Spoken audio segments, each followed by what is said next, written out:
कतिक सहब दुख और सदा शिव हम निर्बल अज्ञानी अहीं पर आसियदानी अहीं पर आसियदानी। आप असह दुख सहल न जाइए आप असह दुख सहल न जाइए ककड़ा लग जा कानी अहीं पर आसियदानी अहीं पर आसियदानी अहीं पर आसियदानी अहीं पर आसियदानी।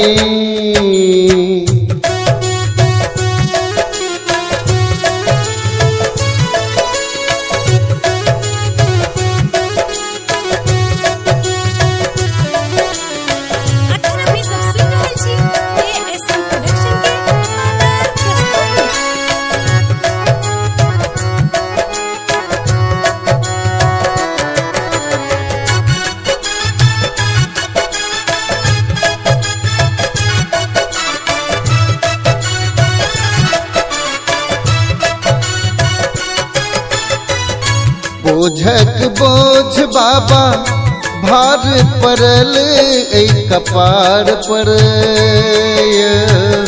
नीक करै छी तैयो राखल गर्दन तलवार पर।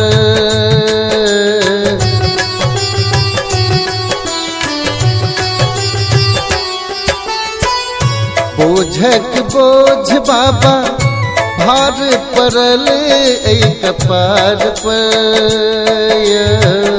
नीक करै छी तैयो राखल गर्दन तलवार पर। अहियुग के यह नियम बुझाइए कलयुग के यह नियम बुझाइए मानी आने मानी अहीं पर आसियदानी अहीं पर आसियदानी। आप असह दुख सहल न जाइए आप असह दुख सहल न जाइए ककड़ा लग जा कानी अहीं पर आसियदानी अहीं पर आसियदानी।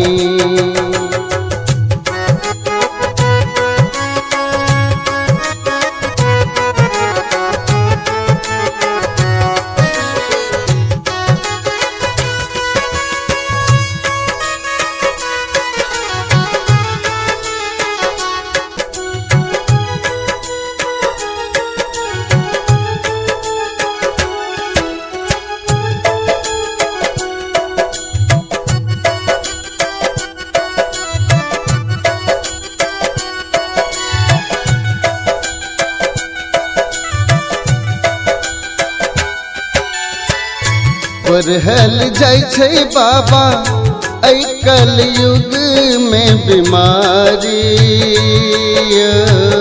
अछि उत्पन्न लैत नमहर अत्याचारी।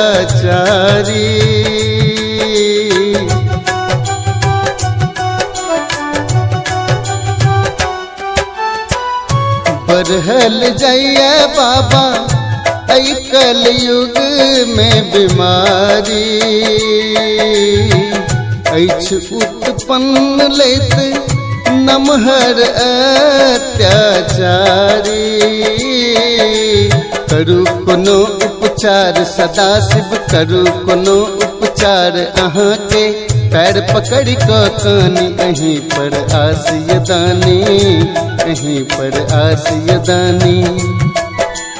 आप असह दुख सहल न जाइए आप असह दुख सहल न जाइए ककड़ा लग जा कानी अहीं पर आसियदानी अहीं पर आसियदानी।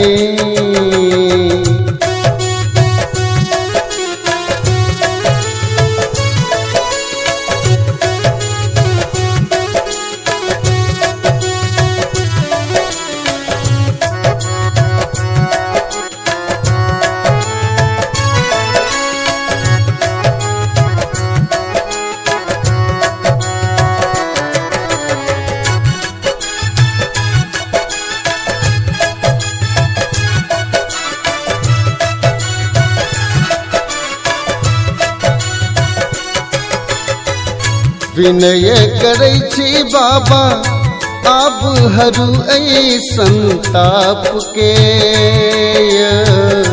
ऐ धरती सो बाबा नष्ट करू ऐ सबटा श्राप के।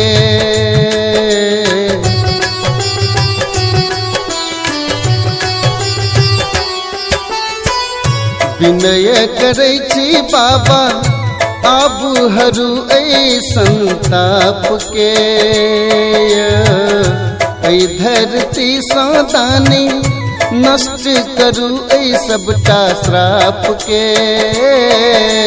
भक्त कहैया है अभयंकर सुजित कहैया है अभयंकर बात हमर जो मानी अहीं पर आस यदानी अहीं पर आस यदानी।